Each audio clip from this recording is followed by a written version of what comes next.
to suffer for the misdeeds of the powerful. Well said by Richard Greenleaf. Honorable Principal, respected teachers, highly respected audience, and worthy President. Good morning. Today, the topic on which I'm going to speak is the boss is always right, or the boss is never wrong. In many places of work, in many organizations, this rule is applied. What if we say, if our boss is wrong, we simply refer back to the same rule? The recent case of celebrity Paris Hilton of his film being released just after 3 days, jail's parked. On the other hand, the two questions that arise in my mind are whether an ordinary woman who commits the same offense would get a similar crime, or the sheriff would likewise give an extra release. In all likelihood, the answers are no. We, the citizens, are unduly perturbed by the fact that we are not provided with equality, justice, and freedom. It's so embarrassing. These are the basic rights of the humans. Mr. President, one of the beliefs are, even the frankest and the bravest of the subordinates don't talk with their colleagues as they talk with their boss. Mr. President, Richard Bronson, a great British philosopher, has rightly said, "Of one thing be certain, if a CEO is enthused of a particularly foolish acquisition, both his internal staff and his financial advisors would come up with whatever the projections are needed to justify his stance. Only in fairy tales we see that emperors were named." Sorry to say that. On the other hand, Scott Adams, an American great philosopher, has rightly said, "Executives and managers can get away with having a clean desk. But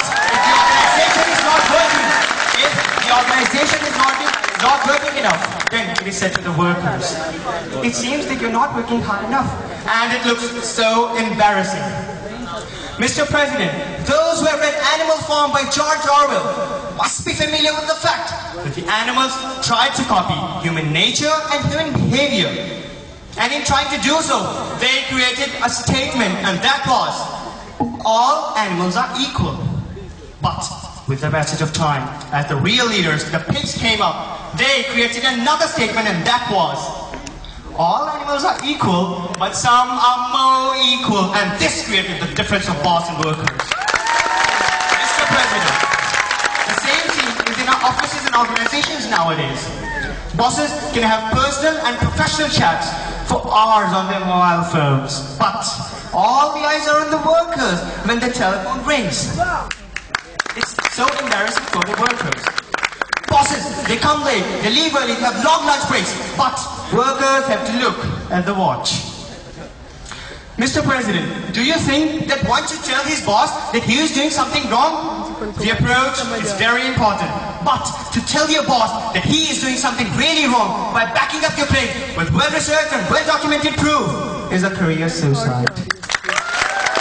Mr. President, it only shows that you have been at this assault for some time, and no boss will take that kindly. Mr. President, I can suggest you some simple ways to do your job safely, honestly, and efficiently.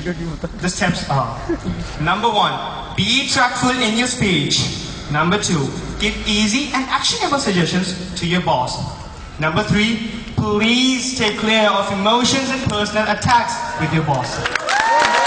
Number 4, praise your boss publicly but blame him privately. Number 5, this is a dangerous step. If your boss is doing something really wrong, report to boss's boss. This step should be done with great care. Mr. President, let's come at the other side of the picture. Your organization is not a fool to appoint someone as your boss. Your boss has some extraordinary capabilities. He has extra education. He has got some extra experience. That's why he is appointed as your boss. Mr. President, I'd just like to say that we should conclude with the fact that we may be right, Mr. President, but our boss is always righter. Thank you very much.